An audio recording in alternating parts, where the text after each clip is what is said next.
Hello and welcome to another Sprues and Brews unboxing. Today we are having a look at the brand new Chaos Knights army set from Games Workshop. So first of all, massive thanks to Games Workshop for sending us this a little early to review and share with you guys. I am really excited to delve into this one. So at Adepticon, Games Workshop announced that the Chaos Knights were getting a brand new codex and some new kits to accompany them, and as part of that release we've got a army set. So this contains the new Knight Abominants, plus 2 of the new War Dogs, and a new codex and data cards and all that cool stuff. Now, what I didn't realise was that these War Dogs were entirely new kits. It's not an upgrade sprue for the existing Armiger, it is a brand new Chaos Armiger class Knight, and it can actually build multiple different types of War Dog as well, so we'll see that in more detail when we get into the box. And obviously we've got the new Knight himself, armed with Volkite weaponry, horrific looking tentacles, and it's even got a tail, so yeah, really excited to see that. So in this video we'll be going through this box, we'll have a look at the sprues, see what's included in here, what you get, and then we'll have a look through the full Chaos Knight Codex and check out what cool new stuff has been added to the army. So yeah, really excited to do this. I'm really excited to start a Knight Crusade, which as odd as it is, because obviously you're going to have low model count, I'm interested to see what they do from a Crusade point of view. So yeah, so without further ado, should we crack this open and have a look at what we get inside. So if we take the lid off, as you can see, it is chock filled with plastic frames, all sorts in here. So what we'll do, we'll have a look at the armigers first. So if we take those out and them, we'll move this to one side for now. So you get 2 sets of identical sprues, allowing you to build 2 of the new War Dogs. So let's have a look at the frames, because like I say, this is a brand new kit for the Chaos Knight. So I really thought this was going to be an upgrade frame for the existing one, which would have been cool in itself, but the fact that it's a brand new kit entirely means that obviously there's going to be a lot more kind of Chaos specific bits on there. And one of the problems that Chaos Knights players have had in the past is that outside of the one Chaos Knight kit that builds 2 variants, you're very reliant on kit bashing for your other engines. So yeah, the fact that you've got these guys, so yeah, kind of the chaining across the carapace, very nice. So with that as well, we get this frame which looks to contain all the legs, we've got all the weapon options on there. And like I say, this kit actually builds, I think it's 3 different variants of War Dog you can build. Essentially a close combat armed one, a fully shooty one, and then one with a gun and a close combat weapon. So yeah, that adds a load of new options for the Chaos Knights. And if you've already got a Chaos Knight army, don't worry, all the existing variants based on the Imperial Knight chassis are also still in the book as well. So again, we'll have a look at all that side of things in a little bit when we come to look at the codex itself. But yeah, there's some really nice stuff in here, like rotary cannons. I think my favourite is the close combat variant that with I think it was in the Adepticon preview. It's kind of got like a claw and a chainsword. But yeah, really looking forward to building these. What I'm probably going to do, with a lot of this stuff, I don't tend to build it with, you know, a competitive in mind. I just try and build what's cool and looks fun. For the purposes of this review, I'll probably build a shooty one and a close combat one, and I'm hoping at the end of the video I'll have them painted so I can show what they look like, do a bit of a size comparison and all that kind of stuff. So yeah, really excited to see those. So that is them. Like I say, you get 2 of those in the box. I don't know if that is, I presume it's one, that'll come in boxed in 2s like the armigers. And then yeah, the rest of the plastic sprues in here, of which there's a lot, is the new Knight. So let's pull all this out and we will put this to one side. And yeah, so you get 4 frames. Now what's interesting, and I really didn't expect, is that you actually get the all of the sprues from the standard Chaos Knight kit. So that includes the kind of standard weapon options. So if you did pick up multiples of this box, and didn't want them all built as the new class of knight, you could actually put it together as one of the older ones, and then on top of that you get the new sprue that has all the new weapons and gribbly bits and the kind of vultures that are pecking at the rotten flesh coming out of the top of the machine. So yeah, really, really cool. Again, lots of nice details like the chained up kind of entry hatch and stuff. So across your Chaos Knights, you will have a lot of different options. And equally, like I say, if you did get multiple of these boxes, I don't know what the price is at the minute at the time of recording this. If I do know towards the end, once I've added the painted models, I'll pop it in. But it gives you potential for using spare parts from this frame if you do choose to use it as one of the standard Chaos Knights, in order to chaos up. Like these kind of bits here from the weapon would probably look quite cool coming out of a carapace of another knight if you weren't using them. So yeah, lots of conversion fodder. We'll have a quick look at the existing sprues, but there's nothing majorly different here. These are all the same sprues out of the standard Chaos Knight kit. So we've got that, we've got the main carapace, and if you haven't seen a Chaos Knight, the carapace is all kind of moulded and gribbly and yeah, all sorts of horrible stuff going on there, which is cool.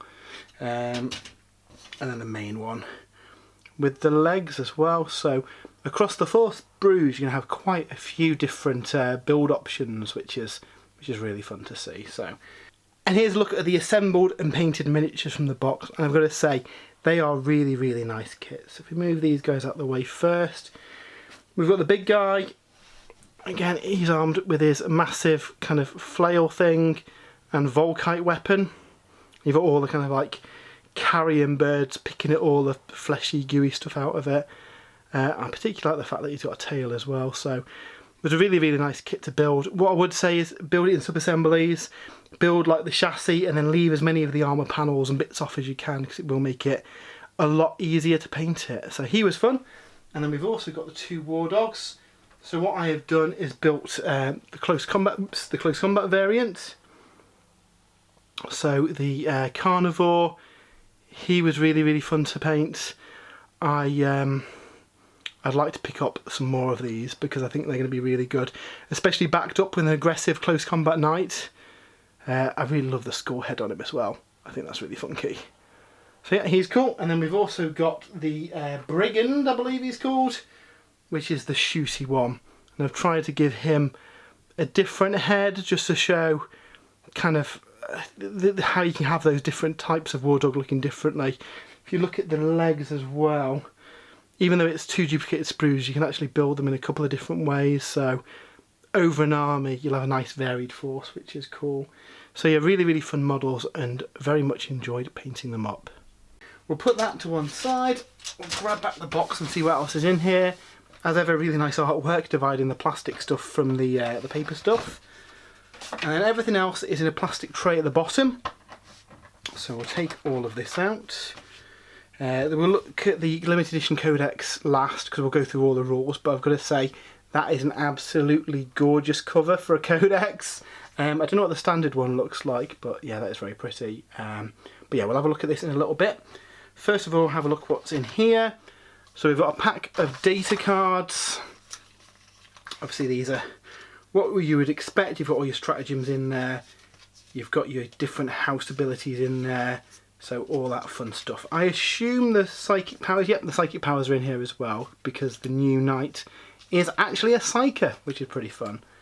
So you get those included, so that's a nice touch for people who are playing Chaos Knights. And then in the box we've got some transfer sheets. So that is the existing Chaos Knight transfer sheet. Sadly, some of the new knight households that they've added in this book on this sheet, which is a shame. I don't know if Games Workshop are releasing a separate Chaos Knight sheet with those other houses on. I know for the Imperial Knights they certainly did a limited edition run of transfers covering the other households. As we'll see in the book in a bit, I'm probably going to do Bellicor's house Korvax. So I might have to print my own transfers for that, or try and freehand it. But there's loads of different options there for cool things to put on your knight. And then there's also a new transfer sheet for the war dogs as well. And again, we've got quite a few different traitor knight households on there as well, so that's pretty fun. And then the bottom box we've just got the bases. What we'll do before we have a look at the codex itself, I just wanted to have a quick look at the assembly instructions as well, just to see how these things go together. So as ever with Games Workshop instructions, really easy to follow. You get the instructions for the Knight Abominant, but you could easily build it as any of the variations of Knight that you wanted to do. And then you can build each individual war dog, can be built as a carnivore, a brigand or a stalker. And because you've got 2 duplicate sets of frames, each of them you can build as whichever variant you want. So that's really cool.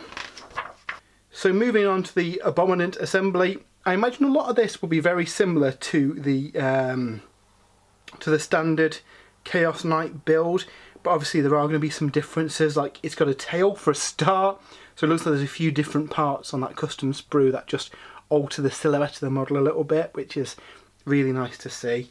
It's something they did with the Imperial Knights by adding that extra frame a couple of years into the life cycle of the kit. It meant they could have more variety with models, and again, from a game point of view, like different units you can do. So Knights are quite good in that they can just slot in an extra sprue and mix things up. I suspect we might see something similar with the Mega Gargants for Age of Sigmar as well, where they can add a sprue that adds a caster version and a hero version or something. But yeah, nothing too overly complicated here. What I would recommend for building Knights is that you probably want to keep them in as many sub-assemblies as possible. So the main chassis, you want to spray silver, have that separate. And then all the kind of armour panels and carapace and probably the weapons as well, leave them all separate, and it's going to be easier to paint it and then stick it all together at the end. Just from experience from building a few Imperial Knights, it's definitely a lot more manageable if you keep all those bits separate. Likewise, the arms just twist into the chassis like that, so yeah, you don't have to worry about sticking them in place or anything, which makes it a bit easier for storage and transport as well. So bear that in mind. But yeah, it looks really cool. I love this weird weapon it's got hanging down here, and the Volkite looks nice. And obviously it's a knight with tusks, so yeah, that's pretty ace. And then you get a load of kind of like optional bits to put onto the top with birds and carrying that kind of like picking at the decaying demonic flesh of the knight. So yeah, really fun stuff. And then likewise we've got the war dog, the kind of chaos armature. And you've got a couple of different poses in how you can build the legs as well. So both of your war dogs will have a slightly different pose, which is nice to see. Like I said earlier, you've got quite a few different options on how you build it in regards to weaponry. So yeah, you might want to have a read through the book first and work out which of the variants you want to go for before building it. Like I say, I'm probably going to build a close combat specialist one and a shooty one. And then if I pick up another one of these boxes, I'll probably build the one with one of each weapon, and then probably a second close combat one. I'll have them in a pair going forward, smashing things. And again, you get quite a few different head options as well, so you're going to have some variety across them. So yeah, really nice. But yeah, let's have a look at the Codex next. So let's dive into the new Codex Chaos Knights and have a look what's changed in there. So I think it's safe to say that all Knight armies have struggled in the recent edition of the game with the various objectives being an issue and objectives secured and the like.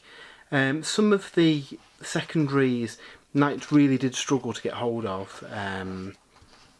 And that's something that they've managed to address in the book. So first of all, like with the other recent codexes, the first part we get a lot of lore and information about Chaos Knights, where they've come from, what they are, and the differences in the different types of knights as well.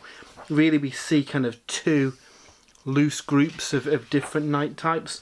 The first being knight households that have fallen to chaos, and then the other ones being knights that have opened themselves up for demonic possession and have been taken over by horrific demons, which is always pretty cool.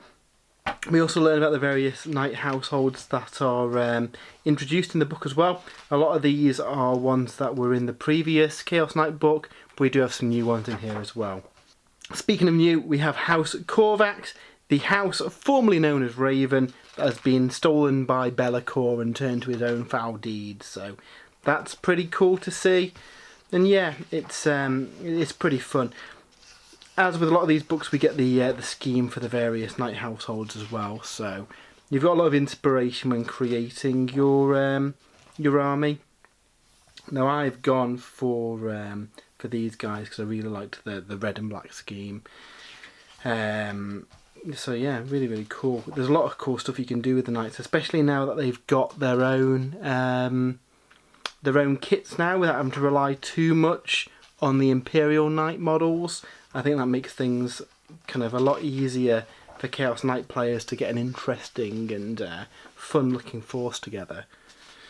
So onto the rules themselves though. What have we got here? So one of the things that we've gained is that War Dog class knights now have objective secured, encounters 5 models when determining control of an objective marker.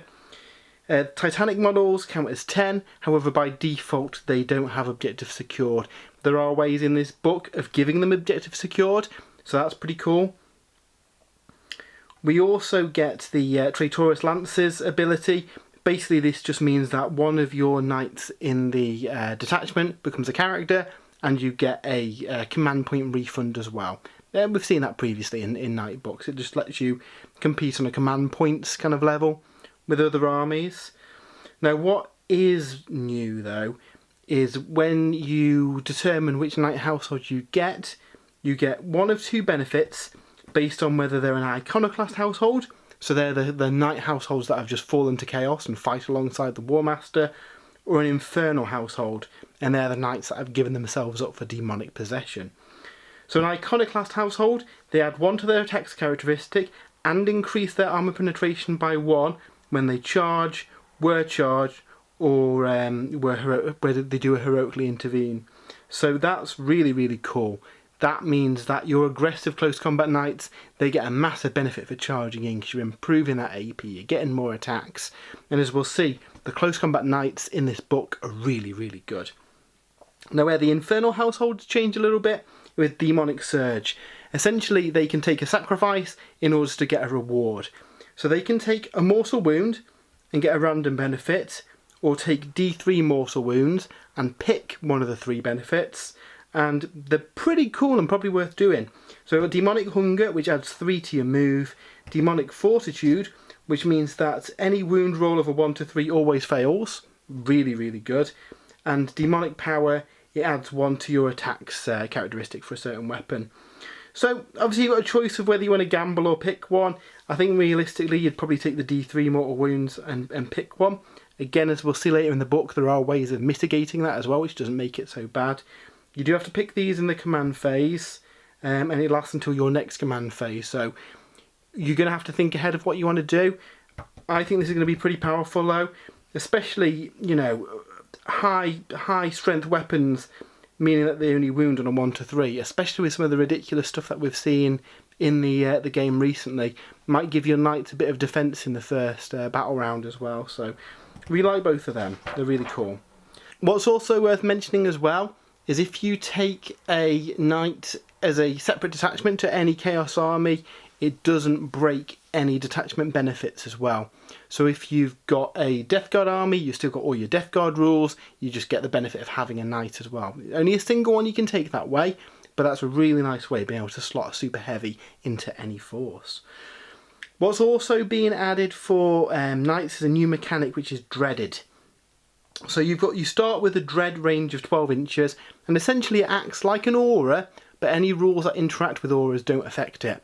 And most of these mechanics rely on doing a dread test, which is like an old school fear or terror test from Warhammer Fantasy. Essentially you roll against the leadership, and if you fail, something bad happens. Now there's abilities that can change the dread range, there are different abilities that trigger off the dread range and dread tests. It's pretty cool. And when they've got this little kind of rune symbol is where it keys off that dreaded ability. Really, really interesting mechanic, and I'd like to see more stuff like this in the game. It's quite fun and very unique to the Chaos Knights, especially basically representing this aura of terror around the knight, which is, you know, really fitting for the army. Now, we saw the Dread households earlier, the various knight households that are in the book. Each of these gets different benefits and relics and traits and all the usual stuff. They are split between the two different flavours of knights though, so it'll be interesting to see what people kind of gravitate to. So we've got House Herpetrax, which is the kind of Nurgle based knight household.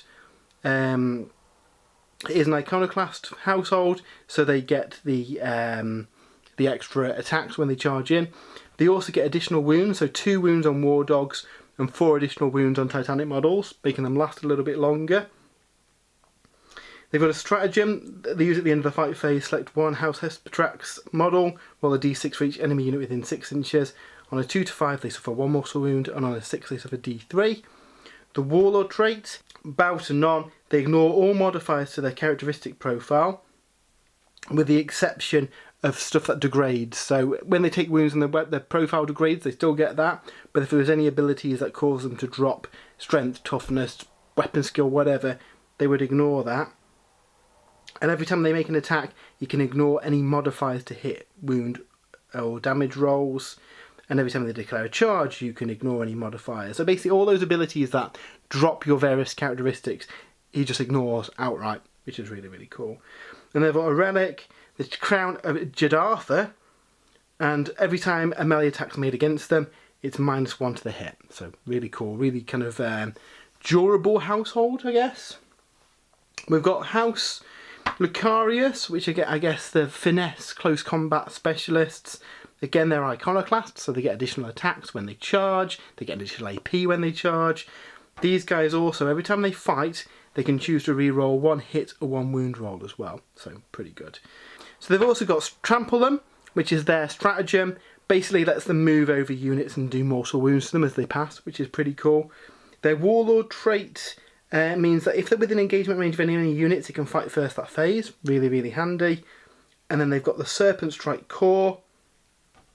You pick a Demon Breath Melter Gun, Twin Demon Belt Melter Gun, Melter Demon Breath Spear or Demon Breath Thermal Cannon, so basically any of the melter based stuff. That weapon becomes a relic, and it adds 1 to their strength and 2 to the damage, so high damage melter weapons, which is pretty fun. We then have House Chimere, which is the household that I've painted them up as in this box. These guys are insane, aggressive bullies, basically. Again, they're iconoclast, so extra AP and attacks on the charge. And they also get +1 to wound when they're fighting against a unit that is below half strength. So yeah, I guess the idea is that you use your war dogs to soften up a target, and then the Titanic engines will then get +1 to wound, which is really fun. You also get Fury of Surtur's Wake, so this is pretty fun. You select an enemy unit within engagement range after you've made a charge, and you roll a number of d6 based on the size of the engine. And then for each dice that beats their toughness characteristic, they take a mortal wound, and every 6 it causes 2 mortal wounds. So nice way of doing some impact hits with your titans on the charge. The Warlord trait is an aura ability keyed off their the dread mechanic. So in the morale phase, every enemy unit within 9 inches takes a dread test, and if they fail it, they suffer a mortal wound. So again, nice bit of splash damage, especially since these guys are going to be quite aggressive and will be in the thicker things as well. And then they've got a relic, the Warp Fire Shield, gives them a 5+ invulnerable save against melee attacks. And each time a melee attack is made against the bearer, 6s get reflected back to them. So yeah, really, really cool. House Vextrix is our first demonic household, so they get the demonic abilities that you can take wounds in order to do. These are similar to one of the households we saw earlier, but based around shooting attacks. They get to reroll either a hit or a wound. Their stratagem, Interception Array. When the selectors shoot until the end of the phase, each time the model makes a ranged attack, you can ignore any modifiers, which is really cool. The Warlord trait, Favour of the Dark Mechanicum. So these guys are kind of allied with Legio Mortis. So to reflect that, you can have basically a upgraded Titan. So your War Dog, if you give it 2, has an extra wound. Titanic ones get an extra 2 wounds. And then at the start of your command phase, the Warlord regenerates D3 lost wounds as well. So really, really cool way of keeping your Knight healed up over the battle. And then their relic, the Heretics Power Core, adds 2 to their movement, and each time they make a melee attack, unless the attack is made with a sweep, add 1 to the damage. So yeah, really, really cool. We then have House Commontis. Again, it's another demonic one, so they get the demonic abilities. Their household bond is Profane Symbiosis. This is really cool. So you can either suffer 1 mortal wound and re-roll the d3 to determine which ability you've got, or you suffer d3 and you get 2 results. So really, really cool. You get to double up your different abilities that you're getting from those powers. Really, these favour that demonic surge ability. The stratagem Encircling Hounds essentially lets you put your war dogs onto the battlefield out of reserves 1 turn earlier than it would be normally. So generally speaking, that means in the first turn you can put these guys down, which is pretty fun. And then Warlord trait, Dread Hunter. Once per battle at the start of the shooting phase, the Warlord can make a killing strike. If it does, select a ranged weapon the Warlord is equipped with. Until the end of the phase, each time an attack is made with a weapon, you can re-roll a hit, re-roll a wound, and add 1 to the damage, which is really nice. And then finally their relic, at the start of each shooting phase, select an enemy unit within 18 inches. Until the end of the turn, each time a ranged attack is made, improve the AP by 1. So again, pretty cool. Now House Korvax, that's Bellicors. So obviously they're a demonic one. Their bond is Forged in Terror, and that allows them to pick one of the Harbinger abilities that we'll see later on in the book from the current turn or any previous battle round, and they can even do it even if every unit in your army doesn't have the Chaos Knight keyword. So really, this is the one to go to if you've just got a single knight maybe allied to a demon army, or you've got a demon detachment alongside a lance of Chaos Knights or something like that. It lets you get the Chaos Knight benefit even if you've got a mixed army, so that's pretty fun. Their stratagem, the Knights of Shade, basically lets you turn ethereal and move through buildings and models and stuff, which is pretty fun. The Warlord trait adds 3 to auras and 3 to the dreaded abilities, so all those cool aura abilities are going off on a higher range. And then finally the Rune of Darkness is really, really cool. Once per battle round, when you fail a save, you can make the damage of the weapon that hit you into 0, but each time you use it, you roll 2d6, and if you beat your leadership, the relic's broken. But that is a really cool way of keeping your knights alive from some of the big Tau and Eldar weapons that we've seen recently. Now, if you don't go for one of those kind of core households, there is also options for creating your own, and there's a range of choices for both Iconoclast and Infernal households, basically letting you tailor the kind of knight household that you want to lead. So we've seen this in a lot of books. It's really, really cool. We also get a whole stack of stratagems, as we usually would. There's lots of ways of improving hits. There's lots of ways of improving wounds. There's some pretty fun stuff that can be done here. There's ways of bringing back the knight after it's destroyed and placing it back on the battlefield. A lot of stuff we've seen, you know, in other books, and basically just gives them an updated suite of stratagems to be able to use. One that I particularly like is the Ravenous Terror Shades. This is an upgrade for war dogs. That basically means that the enemy takes a dread test, and the difference between how much they fail in their leadership is how many mortal wounds that they take. So against a low leadership army, send in a war dog and you do quite a bit of damage with that. So yeah, some pretty fun stuff here. Now, one thing that has been added that is brand new to the Chaos Knight Codex though are demonic upgrades. So there's a whole suite of them, 3 for each of the gods and then 3 undivided. And these will basically give your knight a mark of that god and an associated ability. So they kind of vary in points depending on what size of knight that you're taking. So obviously the bigger the knight, the more expensive they are. And some of them are quite a lot of points, but I find they're a really nice way of using up those points that you've probably got spare as a knight player that you haven't had the opportunity to use. So that's pretty fun. Each of them has like a standard ability and then an upgraded ability that goes off once they've killed a certain number of models. And it's not massive amounts that you need for them, but there's some really fun stuff. So we'll call out a couple of them. So Blood Shield is a Khorne one, and basically once per battle, you can turn off the invulnerable save of the knight itself and whatever it's fighting. So it's a bit of a double-edged sword, but those models that have got decent invulnerable saves, just shutting that down and being able to punch them in the face with a damage 8 fist is pretty tasty. And then once it's done its tally, you can do it for a second time during the battle as well. So that's pretty cool. It's worth noting that the core abilities as well, you can actually take them on a Psycho Knight, and if you do, it loses its psychic powers, but it increases its weapon skill and attacks characteristic by 1. So that's a really nice way of making the Abominant, I think it's called, even more deadly in close combat by making it hit on 2s and giving it an extra attack, which translates to a load more attacks on its profile, which is cool. We've got cool stuff like making knights able to cast psychic powers. My favourite ones, I think, are probably the Blessing of the Dark Master. Now this means that your opponent cannot reroll hits, wounds or damage against your knight, which is really, really good. And then once it's gained its favourability, hits of 1 to 3 always fail. So really nice way of adding some resistance and stopping those kind of alpha strikes. How much is that? So it's 30 points for a kind of standard knight, 20 for a war dog and 50 for a tyrant. I do think that's worth it because it adds a lot of defence. Obviously there's going to be some stratagems that key off different marks as well, so you're going to want to have a look at how all these interact when building your army, but it's pretty fun.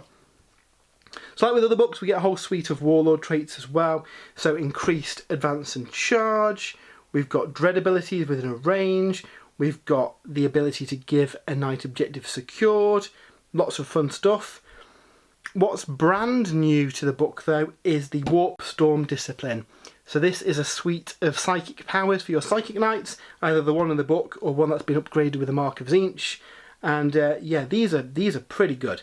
So you've got Winds of the Warp, which gives your Psyker a 5+ wound shrug. If it goes off on an 8 or more, nearby wound dogs also gain a 6+ wound shrug, so that's really good.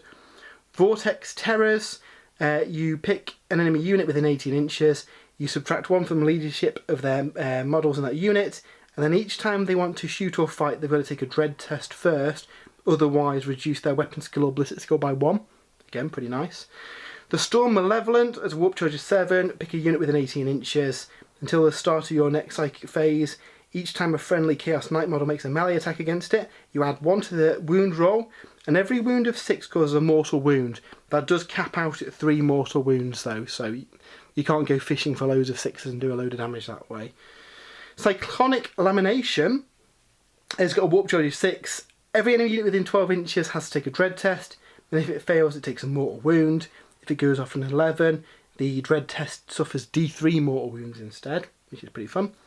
And then Coruscating Hate, you target the close enemy unit within 18 inches, it takes D3 mortal wounds, and then on a 2 to 3 the closest enemy unit takes a mortal wound, or on a 4+ it takes D3 mortal wounds. So kind of mortal wounds to one model and then potential splash damage to another model. And then finally the Spite Squall, target unit cannot fire Overwatch and set to defend, and then you make a tally. So every phase you roll a number of dice equal to the number of models that have been killed that phase, and on a 5+ they take a mortal wound. So really nice way of finishing off units. Say if you had a unit of Marines and you killed 5 of them, you'd roll 5 dice, and then each 5+ then does another mortal wound. So yeah, really, really nice way of, and they can't Overwatch or set to defend as well, so really cool ability to kind of bleed down units that are nearly dead. I think that's quite fun. We then get a massive suite of relics, as we normally do. There's some really good stuff, and it's going to be difficult choosing what to have because there's a lot of good in here. I'll call out some of the standout ones. So there's a 4+ invulnerable save against range attacks and a 6+ invulnerable save against melee attacks. Again, makes your knight a little bit more survivable. There's an upgraded laser destructor, which becomes heavy 3, strength 16, AP -5 and D3 +6 damage to really punch through some targets. My favourite one, however, is the Gauntlet of Ascension, a really, really angry fist to give your knights. It lets you reroll hit rolls, and also every time you destroy an enemy character, you gain +1 strength and +1 attack for the rest of the game. So if this guy can go around punching characters in the face, they can quite quickly gain a lot of attacks and get quite powerful. And then the stat line, I believe, is the standard fist stat line. So you've got 2 different profiles, ×2 strength, AP -3, 8 damage, or Sweep for double your attacks at +2 strength, AP -2, 3 damage. So, and as we've seen already in the book, there's lots of ways of granting additional attacks and additional AP, so that could be quite terrifying for characters to face, and I really, really like it. So like with other books, we also get some unique objectives for the Chaos Knights. My favourite one's probably the a fitting challenge. So you pick the three most valuable models in the enemy army, and based on how quickly you kill them on which battle round, you get a number of victory points. So that one's quite fun. I think that was my probably favourite out of these. Now, Crusade is one of our favourite parts of the new edition of the game, and you get a really, really cool mechanic in here. So when you start your Crusade force, you can pick one of your knights to send on the path to damnation. If you do so, every time they get a certain number of kills, so for War Dogs it's 2 units killed, for your standard knights it's 3 units killed, for your big knights it's 4 units killed, they will start moving through what are known as the circles of damnation. So you've got 8 of these, and as you can see, they'll get different benefits as they start moving through them. Now, you have to move to the next circle. There's no way to kind of pause on a current one. First one, fairly straightforward, gives you a mark if you want one. The further ones, though, give you a mixture of good stuff. So you've got lesser packs, which are really cool. So at the start of the command phase, regain a wound, or add one to the strength and add one to the movement characteristic. Really fun stuff. You've got greater packs that are even stronger. So add one to the attacks characteristic. Allows it to reroll wounds of 1, +1 to hit. Fun stuff. Or you've got exalted packs, which are really, really good. So once per battle at the end of the fight phase, if the model has destroyed one or more units during the turn, it can fight again. Again, with some of those aggressive knights with a load of attacks, that could do a load of damage. Or, for example, in the first battle round, it cannot suffer more than 6 wounds in the same phase. Basically, it just stops it from getting one-shotted turn 1, which is really, really good. However, there is a downside to following the path of Chaos. Chaos will... it's fickle, and it will punish you with curses. And at certain points during your journey, you will actually get a damnation, which is a negative effect. Some of these are worse than others, but you have to take these when you get them. Some of them are just battle scars, so they're fairly straightforward. You roll on the chart, but what's key is you can never remove any of these abilities. So if you get those battle scars, you can't use requisition points to get rid of them. Other results on here are pretty bad. So in the fight phase, you can't fight until all other enemy targets are fought, or you can subtract 2 from movement, or the model can never fall back. And I really like this. It represents the fact that you're going to have to choose before you send your knight on the path to damnation. You are going to get some really, really good benefits. However, you will, over the course of the game, get more and more damnations, and it'll be a bit of a double-edged sword. So are you willing to take the risk of some penalties with the benefit of getting some really, really cool abilities? So I think that's a really, really fun mechanic, and I'm looking forward to dooming all of my Knights to Damnation.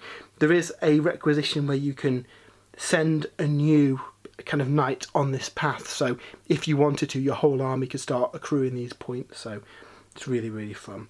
As with other books, we get battle traits and we get scars. For this, that's split between the knight itself and the pilot inside it, and they are again split between infernal ones and iconoclast ones as well, to represent the fact whether it's got a human pilot or a demon. So nice variety of stuff to add some flavour to your Crusade games. So onto the data sheets themselves. We get a few other rules here. So ion shields are still a thing, so we get a 5+ invulnerable save. You can fall back and charge if you're a Titan, which is cool. And War Dogs, while bought as a unit, they are deployed separately and treated as separate units. So that's pretty cool. We also get the Harbingers of Dread. So this is a new mechanic that the army's got, and it lets you switch between one of 3 different paths. So you start on Doom, and each turn you can either stay in Doom, or you can switch one way left or right, depending on which ability you want to take. So over the course of the battle, you could get different abilities and take different paths. There will be different routes that you want to take, based on what your army's kind of proficient in and what you want to do. Some really, really fun stuff on like both sides of this. So for example, in the third battle round, if you go Despair while an enemy unit is in dread range, if they want to do an action, they have to pass a dread test first, and if they're doing an action, they've got to take a dread test or they fail. Or if you stay in Doom, it's Mortal Terror. So when morale tests are failed, an additional model flees. And if the result of the morale test is twice the characteristic, then additional D3 models flee. So basically it makes morale tests harder. Or Pall of Darkness, if a attack is made more than 12 inches away, you subtract 1 to hit when shooting your knight. So it's going to be interesting to see kind of which route people take. Different ones will suit different households as well, depending on whether they're favouring those kind of despair abilities or just pure aggressive power. So I think that'll be quite fun, and yeah, I think that'll be kind of a sub game in itself, working out the best way to kind of go through this path. Moving on to the profiles themselves, obviously with the new kits we've got a lot of new profiles here. So we've got the older ones, so that the War Dog Executioner and the War Dog Huntsman are based on the old Imperial Knight Armiger kit.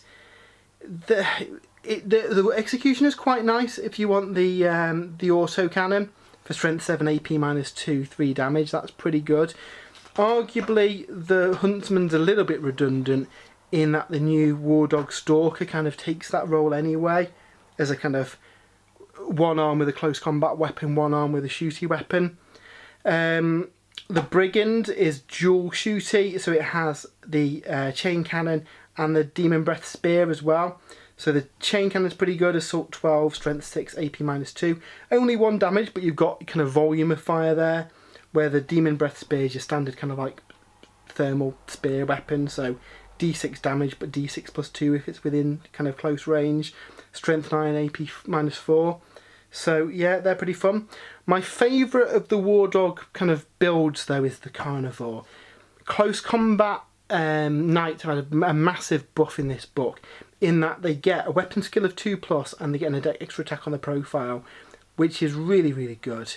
The weapons themselves have had a massive upgrade as well. So we saw the profile for the fist earlier. We've got the Reaper Chain Talon here, which is a really nice weapon. So strength +4, AP -4, 3 damage, or you can swing and make 2 attacks for each of them, giving it a total of 10 attacks with that, in which it's strength user, which is strength 6, AP -3 and only 1 damage. Or if you want to pop open some tougher targets, you can use the Slaughter Claw, which makes it strength 12, AP -3, and then D3 +3 damage. So you've now got a wide range of different ways of popping open things and different targets. So we'll see it in a little bit when we get to the big knights, but there's a lot more thought into which attack profile you're going to use. No longer will you just be standing on things. So we've got the Knight Despoiler. Again, this is a pretty vanilla one. This is just rules that allow you to use the old Imperial Knight with any of its weapon fittings. I forget what it's called, but the one that built the named character, you can't use any of those weapons, but all the stuff in the original kind of 3 different knight builds, so the Gatling cannons, all that kind of stuff.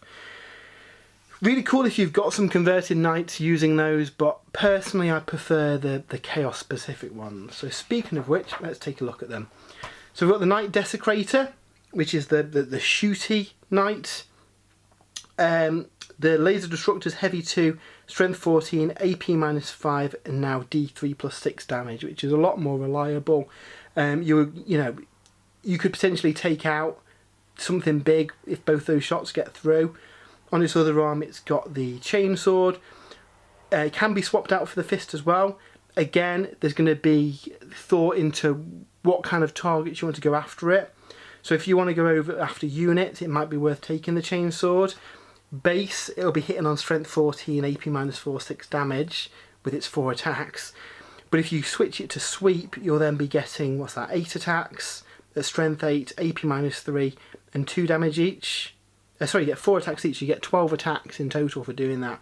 And again, if that is from an Iconoclast, that's an additional attack when you go in, so that could be 15 attacks. with AP -3 and damage 2 and AP -4 if you're Iconoclast on the charge, that thing could take out units of Primaris Marines with little bother. So yeah, really, really like him. If you want to focus on that combat size though, you want to go for the Knight Rampager. Obviously this thing gets an additional attack, but it also gets weapon skill 2+ because it's armed with 2 close combat weapons, which is a huge change. Got the same weapon options, so we looked at the Reaper Chainsaw just then. The other option is the Claw. So again, it's got 2 different choices of profiles. The big one really is the ×2 strength, so strength 16, AP -3, 8 damage. Bearing in mind this thing gets 6 attacks and AP -4 if it's an Iconoclast, and there's other marks and upgrades that could give it further attacks. So yeah, that could punch a Titan to death if it gets lucky. And then equally it's got a sweep attack where it gets more attacks. It's only strength 10, AP -2 and 3 damage, but still really good. So between the different weapon options that you've got, you will want to have a variety of them to go for different targets, which is a really, really nice thing. I much prefer that than everyone tend to just like stomp people with a Titanic feat. That's now just a kind of generic, who cares kind of profile. The actual weapons are now a lot more interesting, which it should be. You know, the big knight turns up, it should be punching things or chopping them with its massive chainsword. So yeah, really fun. Now what's worth noting about all of these different knights is that they've got different aura abilities that affect war dogs. So the Despoiler allows war dogs within 9 inches to heroically intervene. The Desecrator allows war dogs to reroll hits of 1 for shooting, and the Rampager allows reroll hits of 1 for melee. So you can see you'd have your melee knight backed up with a couple of melee war dogs, which gives it a nice visual on the battlefield as well. So I really like that. We've then got the new one, the Knight Abominant. This is really, really cool. It is a Psyker, can cast 2 powers and it knows 2 powers. It's also got some interesting weapons. So it's got a Volkite Combustor, 30-inch range, heavy 6, strength 10, AP -1, which isn't greatest, but it does 3 damage. What's really cool, because it's Volkite, whenever it wounds with a 6, it does 3 mortal wounds on top of any other damage. So a nice one to take some pot shots maybe at a heavily armoured target and just hope those mortal wounds go through. It's also really good in melee, and like I said, you can give it the Mark of Khorne to give it an extra attack. The Electro Scourge gets 3 attacks per attack, so base it's getting 9 attacks with this. Strength 8, AP -2, 3 damage. So again, a nice choice for ploughing through Primaris Marines. Again, if it's an Iconoclast Knight, you'll get an additional attack and an additional pip of AP, which is cool. And then in addition to that, it has got a tail as well. So it gets an extra D3 attacks at strength 8, AP -2, 2 damage. So yeah, it's pretty cool. I like that guy. The Volkite, obviously you're fishing for those 6s to wound to do the mortal wound damage, and that could be quite deadly. And then we've got the big knight, the Knight Tyrant. So this is using the Dominus kit, and you've got all the weapon options that that's got. They've got a bit of an improvement. So the Volcano Lance, I think it gets less shots now. It's D3 shots, but it's strength 16, AP -5, and now does D6 plus 8 damage, making that a lot more reliable. And again, you could, if you're lucky, one-shot a rival knight with that, which is really cool. The Plasma Decimator's also got a bit of an upgrade as well. So essentially the standard profile has become what the kind of supercharged profile was, and then the supercharged profile is 1 stronger than that. So you're doing strength 8, AP -4, 2 damage with the standard shot, heavy 2d6, again, burn through some units of Primaris Marines with them, or if you've got tougher targets you can then supercharge, and it goes to strength 9 and 3 damage. So really, really fun. A lot of this stuff is the same. The Desecrator Cannon, I think it's gone from 1 damage to 2 damage, making it a bit more reliable, and you've still got the missiles that ignore invulnerable saves as well. So really like him, he's pretty cool. So yeah, looking at the points values of the army, you've got quite a lot to play with now. So most of the knights are around 400 points. The Abominant's an extra 30 points. The Knight Tyrant's a little bit cheaper at 585. I think it was closer to 600 in the old book. And obviously you've got a wide selection of different war dogs to use as well. The fact that you've got all these upgrades that you can take means that you're not really penalised for having 100 points left over. That just means that you can start kitting out your guys with different abilities and stuff. So really, really like that, and think that's a brilliant change for the army. So that was a look at the new Chaos Knight army set and Chaos Knight Codex. Really, really fun set. If you are looking to start a Chaos Knight army, I would recommend picking one of these up, because essentially you're getting about £150 worth of models, plus the Codex and the cards for 160, I think it is. And if you order it through like Element Games or Affiliate, you can probably get it quite a bit cheaper than that as well. So if you're going to be picking up, you know, all these kits and the Codex, then it's definitely worth doing. I do believe it's while stocks last. However, once it sells out, I believe the individual kits will be coming out separately as well. So that's a bit of reassurance that it's not going to be too far away until the main kits come out. And again, if you want to go for like a heavy War Dog army, then yeah, you'll be wanting to pick up those kits, because they're really nice. So as ever, massive thanks to Games Workshop for sending these to us. We've got a load of content going up on the week. Within the week, we should have the Imperial Knight review going up. Today, we've also got the latest kind of Warzone supplement book as well. So yeah, busy old week of hobby. So if you've enjoyed this, why not give us a follow? We've got loads of unboxings and battle reports and painting videos and all sorts of stuff like that. And yeah, hope you've enjoyed this episode, and we'll see you soon. Have a great weekend.